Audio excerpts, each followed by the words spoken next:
আপনার কি 18 বছর বয়স পূর্ণ হয়ে গেছে, এখনো ভোটার কার্ড করেননি? তাহলে এই ভিডিওটি আপনার জন্য। 18 বছর প্লাস যাদের হয়ে গেছে, ইতিমধ্যেই অনলাইনে ভোটার কার্ডের অ্যাপ্লিকেশন চলছে, অর্থাৎ ভোটার কার্ডের জন্য আপনি অনলাইন আবেদন করতে পারবেন। তার ফর্ম ফিল আপ ইতিমধ্যেই চলছে। এই ভিডিওতে সম্পূর্ণ অনলাইন ফর্ম ফিল আপ কীভাবে করা হয় সেটা আমরা বিস্তারিত দেখাবো, এবং আপনি এই ভিডিওটি শুরু থেকে শেষ পর্যন্ত কোনো রকম স্কিপ না করলে অবশ্যই জেনে যাবেন কিভাবে খুব সহজে আপনি ভোটার কার্ডের অ্যাপ্লিকেশন করতে পারবেন। তো ভিডিও শুরু করার আগে আপনাদেরকে বলে দিই, এই ভোটার কার্ড তৈরি করার জন্য আপনার কি কি ডকুমেন্টসের প্রয়োজন হবে সেগুলো আপনাকে সর্বপ্রথম আপনার হাতের কাছে রাখতে হবে। প্রথম হচ্ছে আধার কার্ড। আপনাকে আপনার আধার কার্ড থাকতে হবে। এরপর আপনার স্কুল সার্টিফিকেট, সেটা যদি মাধ্যমিক পাস অ্যাডমিট হয় তাহলে সব থেকে ভালো হয়, স্কুল সার্টিফিকেট আপনি রাখবেন। এরপরে আপনার জন্ম সার্টিফিকেট, যদি আপনার প্যান কার্ড থাকে তাহলে প্যান কার্ড, 1 কপি পাসপোর্ট সাইজের ফটো, ব্যাকগ্রাউন্ড হতে হবে সাদা। মনে রাখবেন 1 কপি পাসপোর্ট সাইজের ফটো লাগবে, ব্যাকগ্রাউন্ড লাগবে সাদা। এবং আপনি যদি মহিলা হয়ে থাকেন, আপনার যদি বিয়ে হয়ে যায়, 18 বছর পূর্ণ হয়ে গেছে, বিয়ে হয়ে গেছে, আপনি মহিলা, এখনো ভোটার কার্ড আপনার হয়নি, সেক্ষেত্রে স্বামীর বাড়ির ডকুমেন্টস যদি আপনি অ্যাটাচ করতে চান, অর্থাৎ আপনার শ্বশুর বাড়িতে যদি আপনি ভোটার ছবিটা তৈরি করতে চান, সেক্ষেত্রে স্বামীর আধার কার্ড সাথে তার ভোটার লিস্ট, এবং বাবার বাড়িতে বাবার আধার কার্ড এবং ভোটার লিস্ট অবশ্যই থাকতে হবে। এবং বর্তমানের সময় অনুযায়ী আপনাকে 2002 সালের ভোটার লিস্ট থাকতে হবে আপনার বাবার, এবং আপনার বাবার ভোটার ছবি আপনার কিন্তু লাগবে। এবং আরেকটি সবথেকে বিষয় গুরুত্বপূর্ণ, সেটা হচ্ছে আপনার আধার কার্ডের সঙ্গে যে মোবাইল নাম্বার লিঙ্ক আছে, সেই মোবাইল নাম্বারটা কিন্তু আপনার কাছে থাকতে হবে। অর্থাৎ সেই মোবাইলে আপনার অ্যাপ্লিকেশন করার সময়, অনলাইনে যখন অ্যাপ্লিকেশন করবেন, ওই মোবাইলে একটি ওটিপি যাবে, সেই ওটিপি দিয়ে কিন্তু আপনাকে ভেরিফাই করতে হবে। তা চলুন আর দেরি না করে আমরা ভিডিওটি সম্পূর্ণরূপে দেখি কিভাবে A to Z step by step এই ভোটার কার্ডের অ্যাপ্লিকেশন করবেন। ভোটার কার্ড করার জন্য সর্বপ্রথম আপনাকে যে কোনো একটি ব্রাউজার ওপেন করে নিতে হবে। ব্রাউজার ওপেন করার পর আমরা যে ভিডিও ডিসক্রিপশনে লিঙ্ক দিয়েছি, সেই লিঙ্কে সরাসরি আপনারা গিয়ে এই রকম পেজে চলে আসতে পারবেন। অথবা আপনি যে কোনো ব্রাউজারে গিয়ে voter.eci.gov.in লিখে সার্চ করবেন, এইরকম একটি পেজ আপনার সামনে চলে আসবে। জাস্ট এখানে লগ ইনে ক্লিক করবেন, এবং লগ ইনে ক্লিক করলে এখানে আপনার পেজটি লগ ইন করতে বলা হবে। তো লগ ইন পেজে চলে আসার পরে আপনি আপনার এখানে মোবাইল নাম্বার দেবেন, এবং আপনি এখানে এই যে ক্যাপচা কোড দেখতে পাচ্ছেন, এই ক্যাপচা কোডটা এখানে কিন্তু দেবেন। আপনার যদি বিগততে কোনো অলরেডি আইডি থাকে, সেক্ষেত্রেও আপনি এখানে আপনার ভোটার আইডি বা এপিক আইডি দিয়েও করতে পারেন। তো আমরা এখানে মোবাইল নাম্বার দেবো, যেহেতু নতুন ভোটার কার্ডের জন্য করছি। একই ফ্যামিলিতে একাধিক ব্যক্তি থাকলে, যদি বিগততে কারো ভোটার কার্ড থেকে থাকে, তার আইডি লগ ইন করেও কিন্তু আপনি নতুন ভোটার আইডির জন্য অ্যাপ্লাই করতে পারবেন। তো যাই হোক, আমরা এই আইডিটি লগ ইন করে নিচ্ছি। লগ ইন অপশানে ক্লিক করলে আপনার সামনে ওটিপি চলে আসবে। ওটিপি দিয়ে আপনি এখানে ভেরিফাই ওটিপিতে ক্লিক করবেন, এবং নিচে দেখতে পাচ্ছেন ভেরিফাই অ্যান্ড লগ ইন। এখানে ক্লিক করলে দেখতে পাচ্ছেন আপনার যে লগ ইন পেজ, সেটা আপনার সামনে চলে এসেছে। এখান থেকে আপনি একটু নিচের দিকে আসবেন। নিচের দিকে এসে এই যে বাম দিকে দেখতে পাচ্ছেন new voter registration form 6 fill up. যদি আপনার 18 বছর পূর্ণ হয়, 18 বছরের উপরে এই জিনিসটা, এই যে পেজটা, এখানে আপনি ক্লিক করতে পারেন। ফর্ম 6 এখানে ক্লিক করব। ক্লিক করার সঙ্গে সঙ্গে আপনার সামনে এইরকম একটি পেজ আপনার সামনে ওপেন হবে। দেখতে পাচ্ছেন বাম দিকে এখানে এ থেকে শুরু করে এল পর্যন্ত এক একটা প্যারাগ্রাফ রয়েছে। এই প্রত্যেকটা ফর্ম কিন্তু আপনাকে খুব সুন্দরভাবে ফিল আপ করতে হবে। তো প্রথমে কি রয়েছে, select state, district and AC assembly, এবং তারপরে আপনাকে বি চ্যাপ্টারে দিতে হবে পার্সোনাল ডিটেলস। এইভাবে প্রত্যেকটা অপশান ফিল আপ করতে হবে। তো কীভাবে কী ফিল আপ করবেন আমি একটু দেখিয়ে দিই আপনাদেরকে। যখন আপনি এখানে আসবেন, প্রথমে এ সেকশানই থাকবে। এ সেকশানে আসার পরে এখানে প্রথমে আপনাকে স্টেট সিলেক্ট করতে হবে, আপনি কোন স্টেটের লোক। তো আপনি এখানে স্টেট সিলেক্ট করে দিলেন। এরপরে ডিস্ট্রিক্ট সিলেক্ট করবেন, আপনার নির্দিষ্ট যে ডিস্ট্রিক্ট রয়েছে সেই ডিস্ট্রিক্ট আপনি এখানে সিলেক্ট করলেন। এরপরে আপনি এখান থেকে আপনার অ্যাসেম্বলি অর্থাৎ ব্লকের নাম আপনি এখান থেকে সিলেক্ট করে দেবেন। ব্লকের নাম সিলেক্ট করলেই দেখতে পাচ্ছেন পাশে আপনার ব্লক নাম্বার চলে আসবে। আপনি যে ব্লক নাম্বার দেবেন, সিলেক্ট করবেন, সেই ব্লক নাম্বার অটোমেটিক চলে আসবে। আর যদি না খুঁজে পান, সেক্ষেত্রে আপনি এখান থেকে সরাসরি ব্লকের নাম্বারটাও দিয়ে দিতে পারেন। করা হয়ে গেলে এখানে নেক্সটের ঘর থাকবে, নেক্সটের ঘরে ক্লিক করবেন। নেক্সটের পেজে ক্লিক করলে আপনার পার্সোনাল ডিটেলসের জন্য নেক্সট পেজ চলে আসবে। এখানে আপনার ফার্স্ট নেম, সারনেম, আপনি এখান থেকে সুন্দরভাবে ফার্স্ট নেম এবং আপনার যে সারনেম সেকেন্ড নেম রয়েছে সেটা দেবেন। অটোমেটিকলি নিচে বাংলায় চলে আসবে আপনার এখানে, এবং আপলোড করতে হবে এখানে আপনার একটি ফটো 4.5 বাই 3.5 একটি ব্যাকগ্রাউন্ড হোয়াইটের একটি ফটো আপনাকে এখানে আপলোড করতে হবে। চুজ ফাইল এখানে ক্লিক করে এটা কমপ্লিট হলে সি অপশানে চলে যাবেন। সি অপশানে গিয়ে দেখতে পাচ্ছেন এখানে ফাদার, মাদার নাকি হাজব্যান্ড কার ডকুমেন্ট দিয়ে করবেন, তো সেটা এখানে সিলেক্ট করবেন। তো বেশিরভাগ যদি ফাদার করেন তো ফাদারে ক্লিক করবেন, মাদার করলে মাদারে ক্লিক করবেন, হাজব্যান্ড করলে হাজব্যান্ডের উপরে ক্লিক করবেন, আর যদি ওয়াইফ করেন তাহলে ওয়াইফের ঘরে ক্লিক করবেন।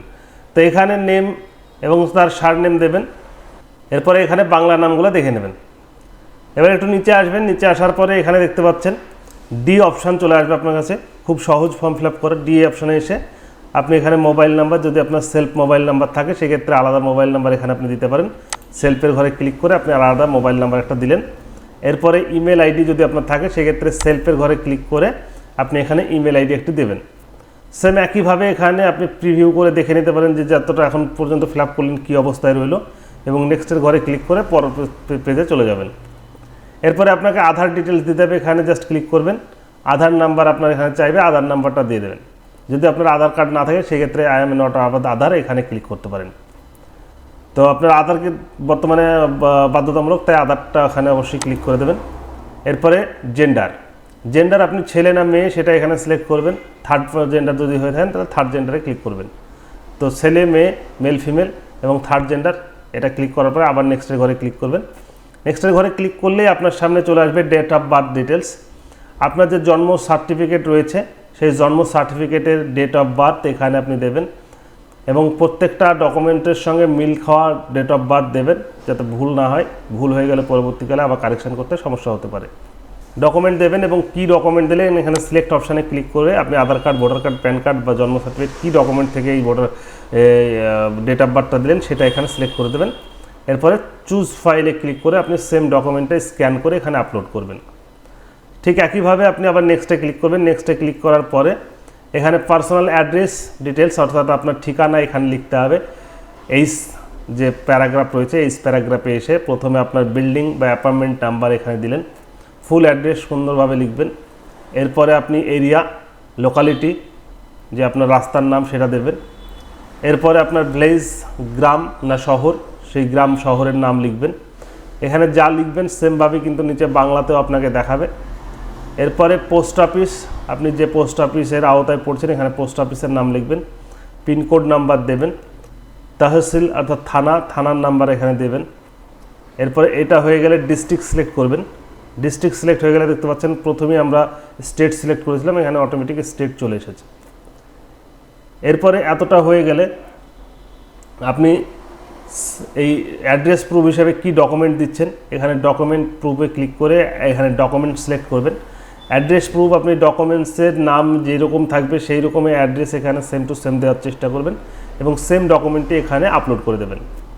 হয়ে গেলে এখানে ক্যাটাগরি অফ ডিসেবিলিটি যদি আপনার এখানে এটা প্রযোজ্য হয় তবে দেবেন, তাছাড়া দেওয়ার প্রয়োজন নেই। দেখতে পাচ্ছেন এটা অপশনাল রয়েছে। যদি আপনার ডিসেবিলিটি থাকে তাহলে ডিসেবিলিটি দেবেন, এবং ডিসেবিলিটি কত % রয়েছে, ডিসেবিলিটি সার্টিফিকেট অর্থাৎ প্রতিবন্ধকতা সার্টিফিকেট যদি থাকে সেটা কিন্তু আপনাকে এখানে লোড করতে হবে।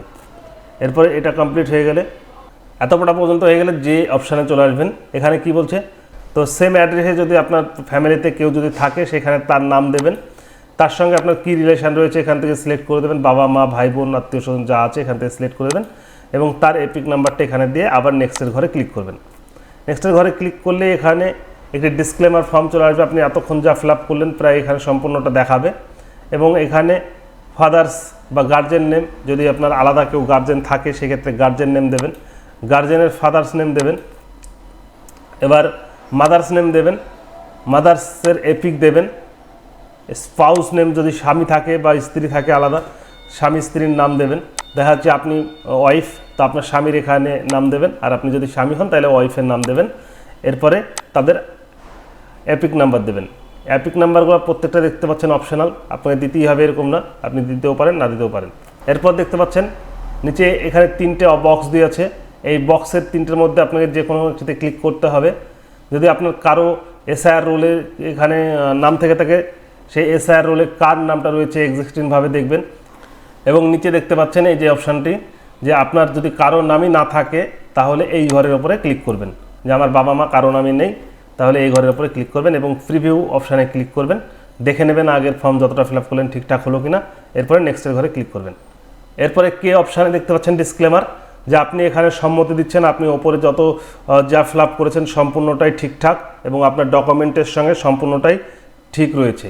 তো এই সম্মতি দিলে আপনি এখানে আসার পরে আপনার ভিলেজ, টাউন, স্টেট এবং ডিস্ট্রিক্টের নাম সিলেক্ট করে এরপরে নিচে এসে প্লেস এবং এখানে এসে প্রিভিউ করে দেখে নেবেন এবং নেক্সটের ঘরে ক্লিক করবেন।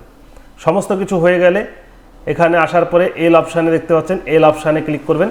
এখানে যে ক্যাপচা কোডটি রয়েছে এই ক্যাপচা কোডটি আপনি এখানে বসাবেন, বসিয়ে জাস্ট প্রিভিউ অ্যান্ড সাবমিটে ক্লিক করলে আপনার সামনে ওটিপি আসবে। এরপর আপনি এখানে আপনার মোবাইলে ওটিপি আসলে ওটিপিটি এখানে বসাবেন, বসিয়ে সাবমিট দেবেন। সাবমিট দেওয়ার সঙ্গে সঙ্গেই আপনার সামনে এতক্ষণ যেই ফর্মটি ফিল আপ করলেন সেটা চলে আসবে। এবার আপনাকে সাইনে ক্লিক করতে হবে এবং ইয়েস করতে হবে। ইয়েস করলেই একটু এখানে বাফারিং হতে সময় নেবে, এই সময় পর্যন্ত আপনাকে একটু অপেক্ষা করতে হবে। দেখতে পাচ্ছেন এখানে এবার আপনার আধার কার্ড নাম্বার চাইছে। এখন বলতে হবে যে এখানে আধার কার্ড নাম্বার আপনার কত, এখানে আপনি টাইপ করবেন। টাইপ করার পরে গেট ওটিপিতে ক্লিক করবেন। গেট ওটিপিতে ক্লিক করলে আপনার যে কাঙ্ক্ষিত মোবাইল নাম্বার যেটা দেওয়া আছে আধার কার্ডে সেখানে যাবে এবং ওখান থেকে যে ওটিপিটা আসবে সেই ওটিপিটা এখানে বসিয়ে আপনি সাবমিট করবেন। সাবমিট করলেই আপনার সামনে ফর্মটি সম্পূর্ণরূপে সাবমিট কমপ্লিট হবে। এবার আপনি চাইলে এখানে ট্র্যাকিং করতে পারেন, আপনার যে অ্যাপ্লিকেশানটা এতক্ষণ করলেন সেই অ্যাপ্লিকেশানের ট্র্যাকিং নাম্বার দিয়ে আপনি এখান থেকে সাবমিট করলে আপনার কাজটা কত দূর হয়েছে আপনি এখান থেকে দেখে নিতে পারবেন, কতটা ধাপে গেছে এবং আপনার কার্ড কমপ্লিট হয়েছে কিনা সম্পূর্ণরূপে দেখতে পারবেন। তো বন্ধুরা, এই ছিল মোটামুটি আজকের ভিডিওটি ভালো লাগলে অবশ্যই লাইক করবেন এবং নতুন নতুন ভিডিও পাওয়ার জন্য অবশ্যই আমাদের চ্যানেলটিকে সাবস্ক্রাইব করবেন। ধন্যবাদ এতক্ষণ আমাদের সঙ্গে যুক্ত থাকার জন্য। আপনার দিনটি শুভ হোক।